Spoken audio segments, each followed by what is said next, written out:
الحمد للہ رب العالمین والصلاة والسلام علی خاتم النبیین اما بعد فاعوذ باللہ من الشیطان الرجیم بسم اللہ الرحمن الرحیم۔ نماز سے مدد کی 3 حکایات۔ یہ مضمون کتاب فیضان نماز صفحہ 23 تا 38 سے لیا گیا ہے۔ درود شریف کی فضیلت۔ فرمان آخری نبی صلی اللہ علیہ وآلہ وسلم: مجھ پر درود شریف پڑھ کر اپنی مجالس کو آراستہ کرو کہ تمہارا درود پاک پڑھنا بروز قیامت تمہارے لیے نور ہوگا۔ صلو علی الحبیب صلی اللہ علی محمد۔ مصیبت میں نماز سے مدد چاہنے کی 3 حکایات۔ نمبر 1، بیٹے کو پولیس نے چھوڑ دیا۔ حکایت: حضرت ابو الحسن سری سقطی رحمت اللہ علیہ کی خدمت بابرکت میں آپ کی پڑوسن نے حاضر ہو کر عرض کی: اے ابو الحسن، رات میرے بیٹے کو سپاہی پکڑ کر لے گئے ہیں، شاید وہ اسے تکلیف پہنچائیں، برائے کرم میرے بیٹے کی سفارش فرما دیجئے یا کسی کو میرے ساتھ بھیج دیجئے۔ پڑوسن کی فریاد سن کر آپ کھڑے ہو کر خشوع و خضوع کے ساتھ نماز میں مشغول ہو گئے۔ جب کافی دیر ہو گئی تو اس عورت نے کہا: اے ابو الحسن، جلدی کیجئے، کہیں ایسا نہ ہو کہ حاکم میرے بیٹے کو قید میں ڈال دے۔ آپ نماز میں مشغول رہے، پھر سلام پھیرنے کے بعد فرمایا: اے اللہ پاک کی بندی، میں تیرا معاملہ ہی تو حل کر رہا ہوں۔ ابھی یہ گفتگو ہو رہی تھی کہ اس پڑوسن کی خادمہ آئی اور کہنے لگی: بی بی جی گھر چلیے، آپ کا بیٹا گھر آ گیا ہے۔ یہ سن کر وہ پڑوسن بہت خوش ہوئی اور آپ کو دعائیں دیتی ہوئی وہاں سے رخصت ہو گئی۔ اللہ رب العزت کی ان پر رحمت ہو اور ان کے صدقے ہماری بے حساب مغفرت ہو، آمین بجاہ خاتم النبیین صلی اللہ علیہ وآلہ وسلم۔ قیدیو چاہو براعت، تم پڑھو دل سے نماز، دور ہو جائے گی آفت، تم پڑھو دل سے نماز۔ صلو علی الحبیب صلی اللہ علی محمد۔ نمبر 2، موسلا دھار بارش ہوئی، کیسے؟ حکایت: خادم نبی حضرت انس بن مالک رضی اللہ عنہ کے باغبان یعنی مالی نے ایک بار حاضر ہو کر شدید قحط سالی یعنی بارشیں نہ ہونے کی شکایت کی۔ آپ نے وضو کیا اور نماز پڑھی، پھر فرمایا: اے باغبان، آسمان کی طرف دیکھ، کیا تجھے کچھ نظر آ رہا ہے؟ اس نے عرض کی: حضور، مجھے تو آسمان میں کچھ بھی نظر نہیں آ رہا۔ آپ نے دوبارہ نماز پڑھ کر یہی سوال فرمایا اور باغبان نے وہی جواب دیا۔ پھر تیسری یا چوتھی بار نماز پڑھ کر وہی سوال کیا تو باغبان نے جواب دیا: ایک پرندے کے پر کے برابر بدلی کا ٹکڑا نظر آ رہا ہے۔ آپ نماز و دعا میں برابر مشغول رہے، یہاں تک کہ آسمان میں ہر طرف ابر یعنی بادل چھا گیا اور موسلا دھار بارش ہوئی۔ حضرت انس بن مالک رضی اللہ عنہ نے باغبان کو حکم دیا: گھوڑے پر سوار ہو کر دیکھو کہ بارش کہاں تک پہنچی ہے۔ اس نے چاروں طرف گھوڑا دوڑا کر دیکھا اور آ کر کہا کہ یہ بارش مسیرین اور غضبان کے محلوں سے آگے نہیں بڑھی۔ اللہ رب العزت کی ان سب پر رحمت ہو اور ان کے صدقے ہماری بے حساب مغفرت ہو، آمین بجاہ خاتم النبیین صلی اللہ علیہ وآلہ وسلم۔ ابر رحمت جھوم کر برسے گا، ہو جائے گی دور، قحط سالی کی مصیبت، تم پڑھو دل سے نماز۔ صلو علی الحبیب صلی اللہ علی محمد۔ نمبر 3، چشمہ جاری ہو گیا۔ حکایت: حضرت عقبہ بن نافع فہری رحمت اللہ علیہ کا لشکر افریقہ کے جہادوں میں ایک بار کسی ایسے مقام پر پہنچ گیا جہاں پانی کا دور دور تک نام و نشان نہیں تھا اور اسلامی لشکر شدت پیاس سے بےتاب ہو گیا۔ حضرت عقبہ بن نافع فہری رحمت اللہ علیہ نے 2 رکعت نماز پڑھ کر دعا کے لیے ہاتھ اٹھا دیے۔ ابھی دعا ختم بھی نہیں ہوئی تھی کہ آپ کا گھوڑا اپنے سم یعنی پاؤں سے زمین کریدنے لگا۔ آپ نے اٹھ کر دیکھا تو مٹی ہٹ چکی تھی اور ایک پتھر نظر آ رہا تھا۔ آپ نے جیسے ہی پتھر ہٹایا، ایک دم اس کے نیچے سے پانی کا چشمہ ابلنے لگا اور اس قدر پانی نکلا کہ سارا لشکر سیراب ہو گیا۔ تمام جانوروں نے بھی خوب پانی پیا اور لشکریوں نے اپنی اپنی مشکوں میں بھی بھر لیا۔ پھر اس چشمے کو بہتا چھوڑ کر لشکر آگے روانہ ہو گیا۔ اللہ رب العزت کی ان سب پر رحمت ہو اور ان کے صدقے ہماری بے حساب مغفرت ہو، آمین بجاہ خاتم النبیین صلی اللہ علیہ وآلہ وسلم۔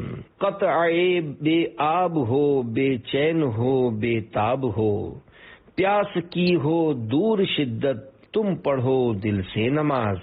صلو علی الحبیب صلی اللہ علی محمد۔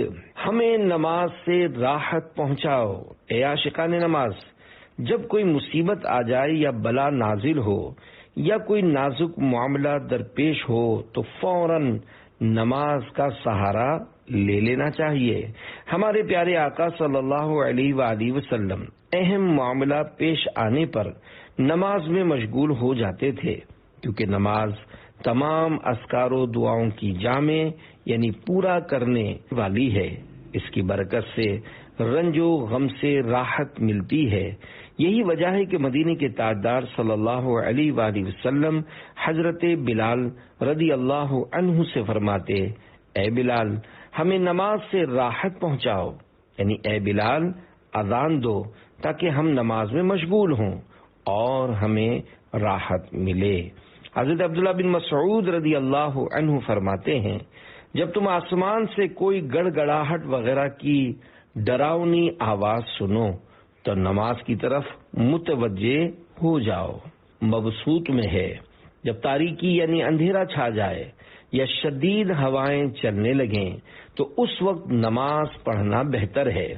حضرت عبداللہ بن عباس رضی اللہ عنہ کے بارے میں منقول ہے کہ بصرہ میں زلزلہ آیا تو آپ رضی اللہ عنہ نے نماز پڑھی۔ 2 رکعت نماز مستحب ہونے کے بعض مواقع۔ حضرت علامہ مولانا مفتی محمد امجد علی اعظمی رحمت اللہ علیہ فرماتے ہیں، تیز آندھی آئے یا دن میں سخت تاریکی یعنی اندھیرا چھا جائے یا رات میں خوفناک روشنی ہو یا لگاتار کثرت سے مینہ یعنی بارش برسے یا بکثرت اولے ہیل پڑیں یا آسمان سرخ ہو جائے یا بجلیاں گریں یا بکثرت تارے ٹوٹیں یا طاعون وغیرہ وبا پھیلے یا زلزلے آئیں یا دشمن کا خوف ہو یا اور کوئی دہشت ناک امر یعنی خوفناک معاملہ پایا جائے، ان سب کے لیے 2 رکعت نماز مستحب ہے۔ تحریر کے دوران جب زلزلہ آیا، حکایت امام فخر الدین رازی رحمت اللہ علیہ فرماتے ہیں، آج صبح 1 محرم الحرام 602 ہجری کو میں اس کتاب یعنی تفسیر کبیر کے اوراق پیجز لکھ رہا تھا کہ اچانک زلزلے کے جھٹکے آئے اور زوردار آواز آئی۔ میں نے لوگوں کو دیکھا کہ وہ چیخ چیخ کر اور گڑ گڑا کر دعائیں مانگ رہے تھے۔ پھر جب زمین پرسکون ہو گئی، خوشگوار ہوا چلنے لگی اور حالات معمول پر آ گئے تو لوگ پھر اپنی حرکتوں کی طرف لوٹ گئے اور اسی طرح فضول اور بیہودہ کاموں میں مشغول ہو گئے اور بھول گئے کہ ابھی وہ تھوڑی دیر پہلے چیخو پکار کر رہے تھے، اللہ پاک کے نام کی دہائی دے رہے تھے اور اس سے گڑ گڑا کر دعائیں کر رہے تھے۔ بندہ مصیبت میں رب کو پکارتا اور پارہ 23 سورۃ الزمر کی آیت نمبر 8 میں ارشاد ہوتا ہے، وَإِذَا مَسَّ الْإِنسَانَ ضُرٌّ دَعَا رَبَّهُ مُنِيبًا إِلَيْهِ ثُمَّ إِذَا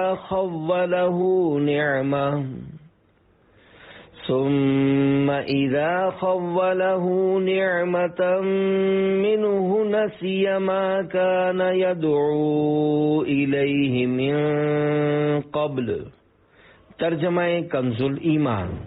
اور جب آدمی کو کوئی تکلیف پہنچتی ہے اپنے رب کو پکارتا ہے اسی طرف جھکا ہوا، پھر جب اللہ نے اسے اپنے پاس سے کوئی نعمت دی تو بھول جاتا ہے جس لیے پہلے پکارا تھا۔ نیز پارہ 11 سورۃ یونس کی آیت نمبر 12 میں ارشاد ہوتا ہے، وَإِذَا مَسَّ الْإِنسَانَ الضُّرُّ دَعَانَا لِجَنبِهِ أَوْ قَاعِدًا أَوْ قَائِمًا فَلَمَّا كَشَفْنَا عَنْهُ ضُرَّهُ مَرَّ كَأَن لَّمْ يَدْعُنَا إِلَى ضُرٍّ مَّسَّهُ۔ ترجمہ کنز الایمان۔ اور جب آدمی کو تکلیف پہنچتی ہے ہمیں پکارتا ہے لیٹے اور بیٹھے اور کھڑے، پھر جب ہم اس کی تکلیف دور کر دیتے ہیں چل دیتا ہے گویا کبھی کسی تکلیف کے پہنچنے پر ہمیں پکارا ہی نہ تھا۔ صدر الافاضل حضرت علامہ مولانا سید محمد نعیم الدین مراد آبادی رحمۃ اللہ علیہ اس آیت کے تحت لکھتے ہیں، مقصد یہ ہے کہ انسان بلا کے وقت بہت ہی بے صبرا ہے اور راحت کے وقت نہایت ناشکرا۔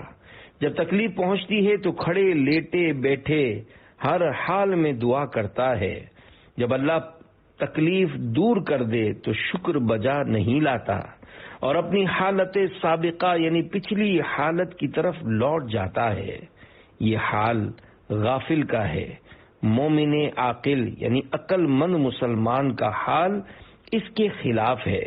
وہ مصیبت و بلا پر صبر کرتا ہے، راحت و آسائش میں شکر کرتا ہے، تکلیف و راحت کے جملہ احوال یعنی تمام حالتوں میں اللہ پاک کے حضور تضرع و زاری یعنی روتا گڑ گڑاتا اور دعا کرتا ہے۔ اور ایک مقام اس سے بھی اعلیٰ ہے جو مومنوں میں بھی مخصوص بندوں کو حاصل ہے کہ جب کوئی مصیبت و بلا آتی ہے اس پر صبر کرتے ہیں، قضاء الہی پر دل سے راضی رہتے ہیں اور جمیع احوال پر یعنی تمام حالتوں میں شکر کرتے ہیں۔ وضو و نماز بیماریوں سے بچاتے ہیں۔ پیارے پیارے اسلامی بھائیوں، نماز میں جس طرح مصیبتوں کا علاج ہے اسی طرح اس میں بیماریوں کا بھی علاج ہے۔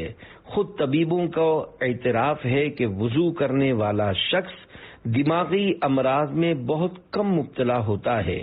نمازی جنون یعنی پاگل پن اور تلی اسپلین کی بیماریوں سے اکثر محفوظ رہتا ہے۔ نماز پڑھنے کے لیے دن میں کئی بار وضو کرنے سے اعضاء دھلتے رہتے ہیں اور نمازی کپڑے بھی صاف رکھتا ہے، اس لیے گندگیوں اور ناپاکیوں سے حفاظت رہتی ہے، اور ظاہر ہے کہ گندگی بہت سی بیماریوں کی جڑ ہے۔ نماز میں شفا ہے۔ حضرت ابو ہریرہ رضی اللہ عنہ بیان کرتے ہیں کہ ایک بار میں نماز پڑھ کر سرکار مدینہ صلی اللہ علیہ وآلہ وسلم کے پاس بیٹھ گیا۔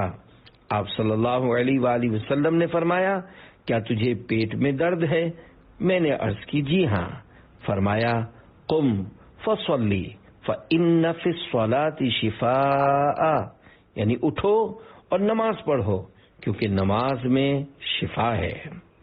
بے عدد امراض سے محفوظ رکھے گی تمہیں، حق سے دلوائے گی صحت، تم پڑھو دل سے نماز۔ صلو علی الحبیب صلی اللہ علی محمد۔ نماز سے ملنے والی جسمانی و روحانی بیماریوں سے شفا وغیرہ کے متعلق 21 مدنی پھول۔ ابتدائی 6 مدنی پھول۔ ابن ماجہ حاشیہ سندھی جلد 4 صفحہ 98 سے، اور بقیہ فیض القدیر جلد 4 صفحہ 689 سے پیش کیے گئے ہیں۔ نمبر 1، نماز دل، معدہ اور آنتوں وغیرہ کے مرض میں شفا دیتی ہے۔ نمبر 2، نماز درد و غم کا احساس بھلا دیتی یا کم کر دیتی ہے۔ نمبر 3، نماز میں بہترین ورزش ہے کہ اس کے قیام میں رکوع اور سجدے وغیرہ کرنے سے بدن کے اکثر جوڑ یعنی جوائنٹس حرکت کرتے ہیں۔ نمبر 4، نزلہ زکام کے مریض کے لیے طویل یعنی لمبا سجدہ نہایت مفید ہے۔ نمبر 5، سجدے سے بند ناک کھلتی ہے۔ نمبر 6، آنتوں میں جمع ہونے والے غیر ضروری مواد کو حرکت دے کر نکالنے میں سجدہ کافی مددگار ثابت ہوتا ہے۔ نمبر 7، نماز سے ذہن صاف ہوتا اور غصے کی آگ بجھ جاتی ہے۔ نمبر 8، نماز رزق دلاتی۔ 9، صحت کی حفاظت کرتی۔ 10، اذیت یعنی تکلیف دور کرتی۔ 11، بیماری بھگاتی۔ 12، دل کی قوت بڑھاتی۔ 13، فرحت یعنی خوشی کا سامان بنتی۔ 14، سستی دور کرتی۔ 15، شرح صدر کرتی یعنی سینہ کھولتی۔ 16، روح کو غذا فراہم کرتی۔ 17، دل منور یعنی روشن کرتی۔ 18، چہرہ چمکاتی۔ 19، برکت لاتی۔ 20، خدائے رحمان سے قریب پہنچاتی۔ اور 21، شیطان کو دور بھگاتی ہے۔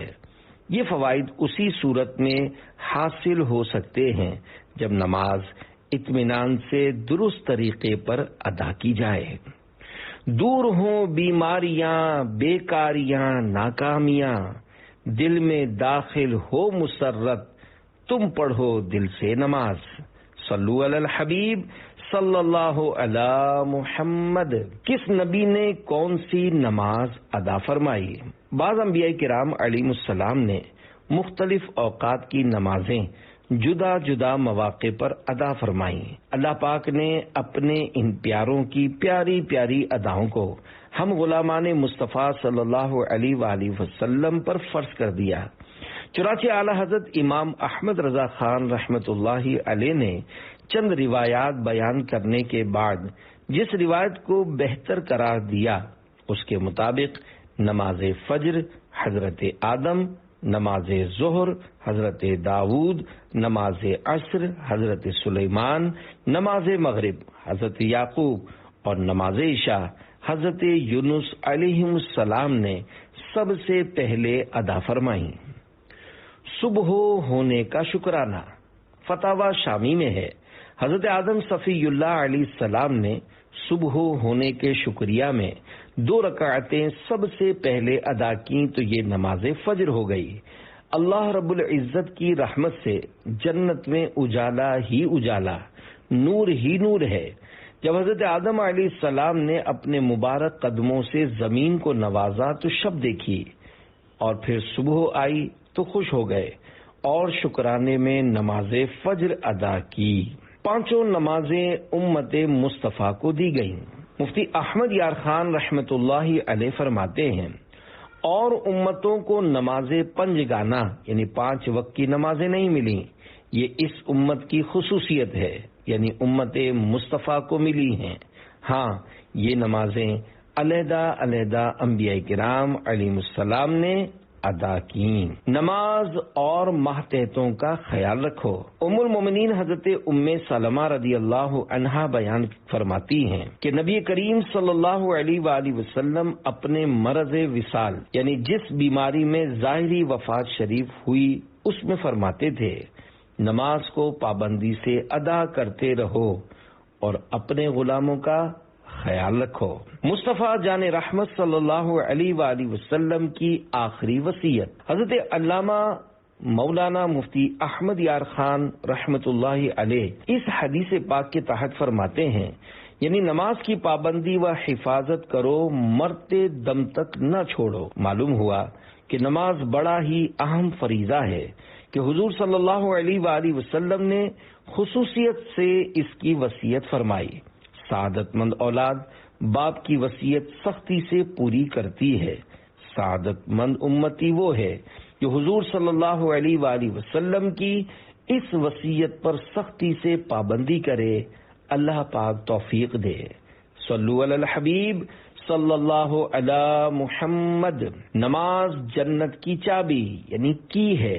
حضرت جابر رضی اللہ عنہ بیان کرتے ہیں کہ اللہ پاک کے پیارے حبیب صلی اللہ علیہ وآلہ وسلم نے ارشاد فرمایا، جنت کی چابی نماز ہے اور نماز کی چابی وضو۔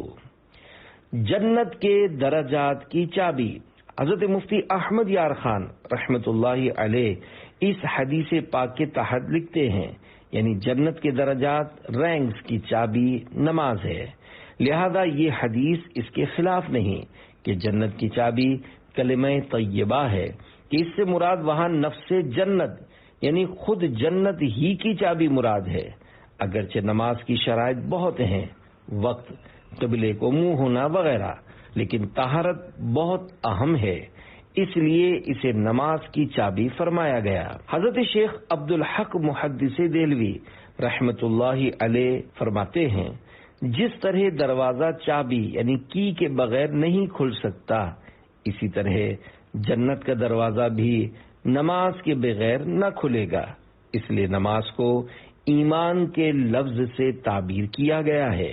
چابی کے دندانے، تابعی بزرگ حضرت وہب بن منبہ رحمت اللہ علیہ سے پوچھا گیا، کیا لا الہ الا اللہ جنت کی چابی نہیں؟ ارشاد فرمایا، کیوں نہیں، لیکن ہر چابی کے دندانے یعنی ٹیتھ ہوتے ہیں، اگر تم دندانے والے چابی لائے تو تالا کھل جائے گا، ورنہ نہیں کھلے گا۔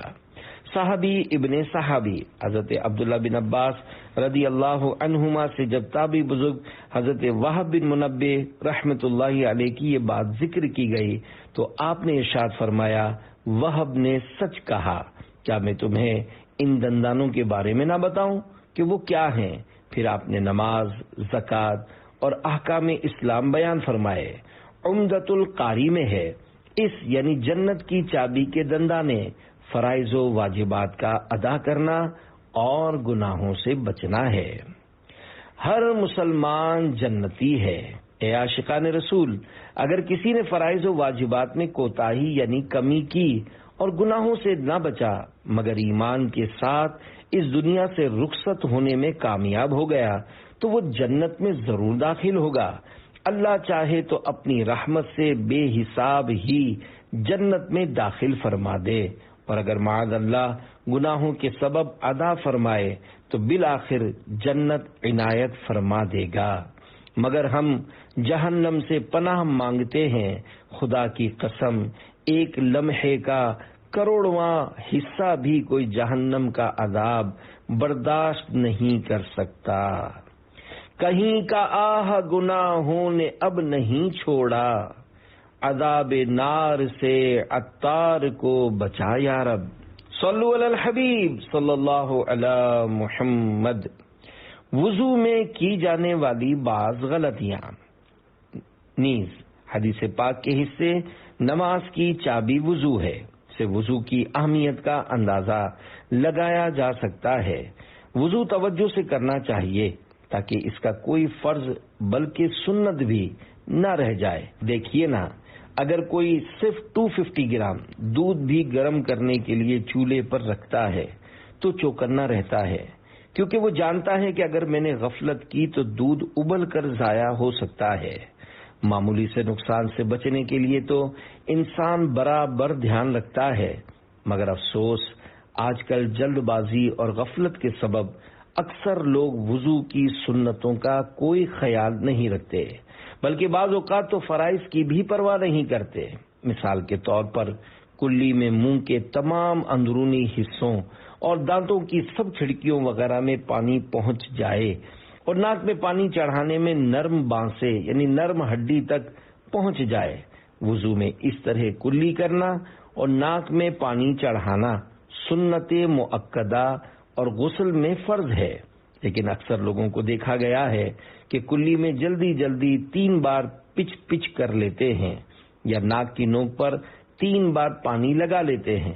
وضو میں 1 آدھ بار ایسا کرنا برا اور اس کی عادت بنانا گناہ ہے، اور اگر غسل میں ایسا کیا تو غسل ہوا ہی نہیں۔ یعنی دونوں ہاتھ کوہنیوں تک اس طرح دھونے چاہیے کہ پانی کی دھار کوہنی تک برابر بہتی چلی جائے، لیکن ایک تعداد ایسی بھی ہے جو چلو میں پانی لے کر پہنچے یعنی کلائی سے 3 بار چھوڑ دیتی ہے۔ اس طرح دھونے سے کوہنی بلکہ کلائی کی کروٹوں پر پانی نہ بہنے کا امکان رہتا ہے۔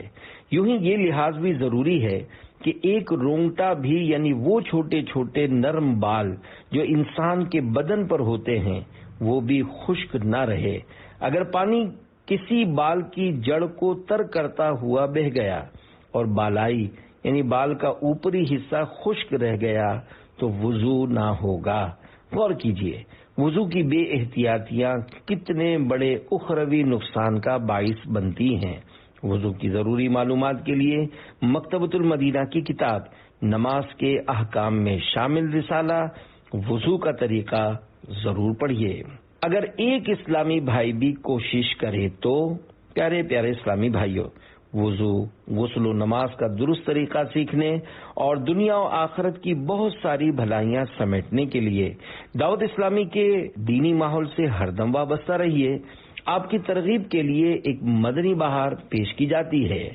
ڈیرہ اسماعیل خان میں مقیم ایک شخص نے اپنی زندگی کا ایک بہت بڑا حصہ علم دین سے دوری کی وجہ سے گناہوں میں گزار دیا۔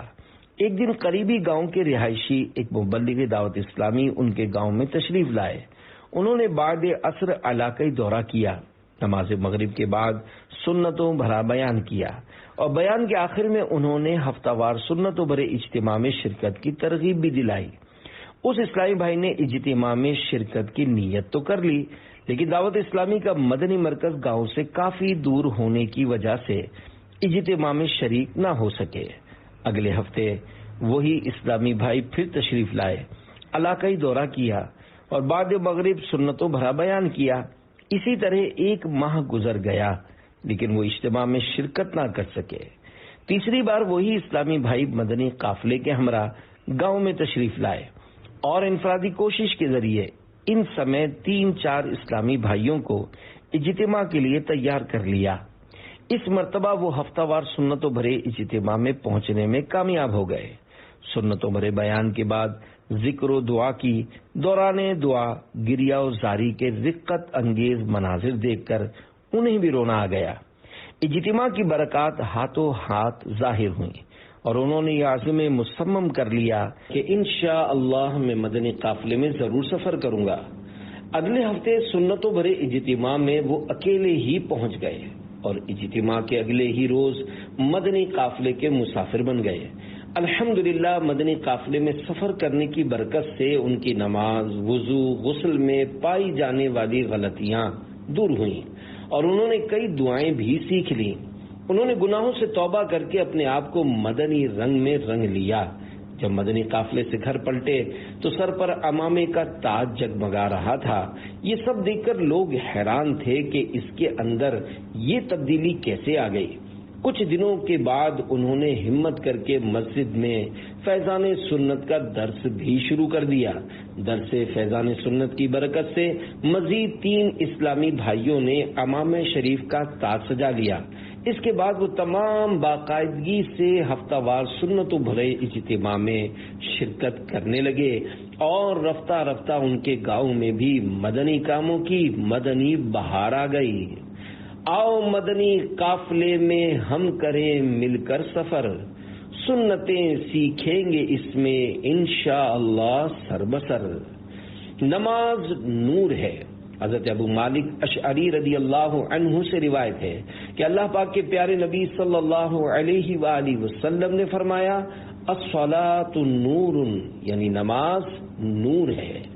نماز کے نور ہونے کا مطلب حضرت امام ابو زکریا یحییٰ بن شرف نووی رحمۃ اللہ علیہ نماز کے نور ہونے کی وضاحت کرتے ہوئے لکھتے ہیں، اس کے معنی یہ ہے کہ جس طرح نور کے ذریعے روشنی حاصل کی جاتی ہے، اسی طرح نماز بھی گناہوں سے باز رکھتی یعنی روکتی ہے اور بے حیائی اور بری باتوں سے روک کر صحیح راہ دکھاتی ہے۔ ایک قول کے مطابق اس کا معنی ہے نماز کا اجر و ثواب بروز قیامت نمازی کے لیے نور ہوگا۔ ایک قول ہے اس کا مطلب یہ ہے کہ بروز قیامت نمازی کے چہرے پر نماز نور بن کر ظاہر ہوگی، نیز دنیا میں بھی نمازی کے چہرے پر رونق ہوگی۔ سجدے کا نشان پل صراط پر ٹارچ کا کام دے گا۔ حضرت مفتی احمد یار خان رحمۃ اللہ علیہ اس حدیث پاک کے تحت لکھتے ہیں، یعنی نماز مسلمان کے دل کی، چہرے کی، قبر کی، قیامت کی روشنی ہے۔ پل صراط پر سجدے کا نشان بیٹری یعنی ٹارچ کا کام دے گا۔ رب پاک فرماتا ہے نورہم یسعی بین ایدیہم، پارہ 28 سورۃ التحریم آیت نمبر 1، ترجمہ کنزُل ایمان، ان کا نور دوڑتا ہوگا ان کے آگے۔ پڑھتے رہو نماز تو چہرے پہ نور ہے، پڑھتا نہیں نماز وہ جنت سے دور ہے۔ صلو علی الحبیب صلی اللہ علی محمد۔ نماز دین کا ستون ہے۔ سرکار عالی وقار مدینے کے تاجدار صلی اللہ علیہ وآلہ وسلم نے ارشاد فرمایا، نماز دین کا ستون ہے، جس نے اسے قائم رکھا دین کو قائم رکھا، اور جس نے اسے چھوڑ دیا اس نے دین کو ڈھا یعنی گرا دیا۔ چمکتے چہرے، منقول ہے کہ جب قیامت قائم ہوگی تو نمازیوں کو گروہ در گروہ یعنی گروپس کی صورت میں جنت کی طرف جانے کا حکم ہوگا۔ جب پہلا گروہ یعنی گروپ جنت میں داخلے کے لیے لایا جائے گا تو ان کے چہرے ستاروں کی طرح چمکتے دمکتے ہوں گے۔ فرشتے ان کا استقبال کریں گے اور ان سے پوچھیں گے تم کون ہو؟ وہ کہیں گے ہم امت محمدیہ کے نمازی ہیں۔ پھر پوچھا جائے گا تمہارے اعمال نمازوں کا کیا حال تھا؟ وہ کہیں گے ہم اذان سنتے ہی وضو کے لیے کھڑے ہو جاتے تھے اور دنیا کی کوئی چیز ہمیں اس سے روک نہیں سکتی تھی۔ فرشتے کہیں گے تم اسی کے مستحق ہو کہ تمہیں جنت میں داخل کیا جائے۔ پھر دوسرا گروہ یعنی گروپ جنت میں داخلے کے لیے لایا جائے گا، جن کا حسن و جمال یعنی خوبصورتی پہلے گروہ سے زیادہ ہوگا۔ ان کے چہرے چاند کی طرح چمکتے ہوں گے۔ فرشتے ان سے پوچھیں گے تم کون ہو؟ وہ کہیں گے ہم نماز پڑھنے والے تھے۔ پھر پوچھیں گے تمہاری نمازوں کا کیا حال تھا؟ وہ کہیں گے ہم نماز کے وقت سے پہلے ہی نماز کے لیے وضو کر لیتے تھے اور جب اذان سنتے تھے فوراً مسجد میں حاضر ہو جاتے۔ فرشتے کہیں گے تم اسی کے مستحق ہو۔ پھر تیسرا گروہ جنت میں داخلے کے لیے لایا جائے گا، جن کا مقام و مرتبہ اور حسن و جمال یعنی خوبصورتی پہلے گروہوں سے کہیں زیادہ ہوگا۔ ان کے چہرے آفتاب یعنی سورج کی طرح روشن ہوں گے۔ فرشتے ان سے پوچھیں گے تم اتنے خوبصورت اور اتنے اعلیٰ مقام والے کون ہو؟ وہ کہیں گے ہم ہمیشہ نماز پڑھا کرتے تھے۔ فرشتے پوچھیں گے تمہاری نمازوں کا کیا حال تھا؟ وہ کہیں گے ہم اذان ہونے سے پہلے ہی مسجد میں موجود ہوتے تھے اور اذان مسجد میں ہی سنتے تھے۔ فرشتے کہیں گے تم اسی کے مستحق ہو۔ ایک روز مومنو تمہیں مرنا ضرور ہے، پڑھتے رہو نماز تو چہرے پہ نور ہے۔ جنتوں کے دروازے کھل جاتے ہیں۔ اللہ اکبر، نماز کتنی پیاری عبادت ہے کہ شروع کرتے ہی جنتوں کے دروازے کھل جاتے ہیں۔ چنانچہ حضرت ابو امامہ رضی اللہ عنہ سے روایت ہے، شہنشاہ دو عالم صلی اللہ علیہ وآلہ وسلم کا فرمان معظم ہے، بندہ جب نماز کے لیے کھڑا ہوتا ہے اس کے لیے جنتوں کے دروازے کھول دیے جاتے ہیں اور اس کے اور پروردگار کے درمیان حجابات یعنی پردے ہٹا دیے جاتے ہیں، اور حور عین یعنی بڑی بڑی آنکھوں والی حوریں اس کا استقبال کرتی ہیں جب تک نہ ناک سنکے نہ کھنکھارے۔ کوئی فرشتہ رکوع میں ہے کوئی سجدے میں۔ حضرت ابو سعید رضی اللہ عنہ سے روایت ہے، تاجدار مدینہ صلی اللہ علیہ وآلہ وسلم نے ارشاد فرمایا، اللہ پاک نے کوئی ایسی چیز فرض نہ کی جو توحید و نماز سے بہتر ہو، اگر اس سے بہتر کوئی چیز ہوتی تو وہ ضرور فرشتوں پر فرض کرتا۔ ان یعنی فرشتوں میں کوئی رکوع میں ہے کوئی سجدے میں۔ عرش والے فرشتے مسلمانوں کی بخشش مانگتے رہتے ہیں۔ منقول ہے کہ جب اللہ پاک نے 7 آسمان پیدا فرمائے تو انہیں فرشتوں سے بھر دیا۔ وہ نماز پڑھ کر عبادت کرتے ہیں اور ایک گھڑی بھی تساہل یعنی غفلت نہیں کرتے۔ اللہ پاک نے ہر آسمان والوں کے لیے عبادت کی ایک خاص قسم مقرر فرما دی، چنانچہ بعض آسمان والوں پر یہ عبادت مقرر ہوئی کہ وہ سور پھونکنے تک پاؤں پر کھڑے رہیں۔ ایک آسمان والے رکوع میں جھکے ہوئے ہیں، ایک آسمان والے سجدے میں ہیں، ایک آسمان والوں کے پر اللہ پاک کے جلال کے سامنے گرے ہوئے ہیں۔ علیین یعنی 7ویں آسمان والے اور عرش والے عرش الہی کے گرد طواف کر رہے ہیں۔ اور اللہ پاک کی حمد و تسبیح کہہ یعنی تعریف و پاکی بیان کر رہے ہیں اور زمین والوں کے لیے دعائے بخشش مانگ رہے ہیں۔ مسلمانوں کی فضیلت کی خاطر ان سب عبادتوں کو ایک نماز میں جمع کر دیا جاتا ہے تاکہ انہیں یعنی مسلمانوں کو ہر آسمان والوں کی عبادت میں حصہ مل جائے۔ دربار مصطفیٰ میں تمہیں لے کے جائے گی، خالق سے بخشوائے گی اے بھائیو نماز۔ صلو علی الحبیب صلی اللہ علی محمد۔ 1,00,000 فرشتے۔ حضرت امام ابو حامد محمد بن محمد غزالی رحمۃ اللہ علیہ نقل کرتے ہیں، مومن بندہ جب نماز پڑھتا ہے تو اس سے فرشتوں کی 10 صفیں تعجب کرتی ہیں، جن میں ہر ایک صف 10,000 کی ہوتی ہے، اور اللہ پاک اس بندے پر ان 1,00,000 فرشتوں کے سامنے فخر کرتا ہے۔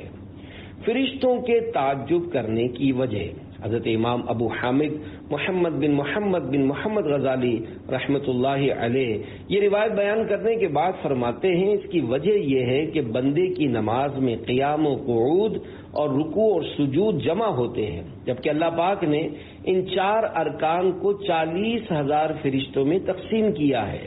قیام کرنے یعنی کھڑے رہنے والے فرشتے قیامت تک رکوع نہیں کریں گے، سجدہ کرنے والے تا قیامت اس سے سر نہیں اٹھائیں گے۔ اسی طرح رکوع اور قاعدہ کرنے والوں کا حال ہے، کیونکہ اللہ پاک نے فرشتوں کو جو قرب یعنی اپنی نزدیکی کا شرف و رتبہ عطا فرمایا ہے، اس کے مطابق ان پر ہمیشہ ایک ہی حالت پر رہنا لازم ہے، اس میں کمی بیشی یعنی کم یا زیادہ نہیں ہو سکتی۔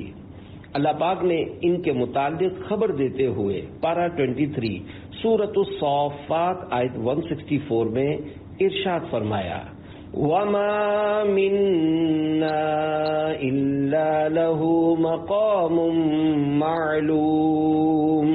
ترجمہ کنز ایمان۔ اور فرشتے کہتے ہیں ہم میں ہر ایک کا ایک مقام معلوم ہے۔ تفسیر صراط الجنان جلد 8 صفحہ 357 تا 358 پر بیان کردہ آیت کریمہ کے حصے وما منا یعنی ہم میں ہر ایک کے لیے ایک تحت ہے، اس کی ایک تفسیر یہ ہے کہ حضرت جبریل علیہ السلام نے حضور سید المرسلین صلی اللہ علیہ وآلہ وسلم کی بارگاہ میں عرض کی، یا رسول اللہ صلی اللہ علیہ وآلہ وسلم، ہم فرشتوں کے گروہوں میں سے ہر ایک کے لیے ایک جگہ مقرر ہے جس میں وہ اپنے رب پاک کی عبادت کرتا ہے۔ حضرت عبداللہ بن عباس رضی اللہ عنہما نے فرمایا کہ آسمانوں میں بالشت بھر بھی جگہ ایسی نہیں جس میں کوئی فرشتہ نماز نہ پڑھتا ہو یا تسبیح نہ کرتا ہو۔ نماز نور ہے۔ حضرت ابو مالک اشعری رضی اللہ عنہ سے روایت ہے کہ اللہ پاک کے پیارے نبی صلی اللہ علیہ وآلہ وسلم نے فرمایا، الصلاۃ نور یعنی نماز نور ہے۔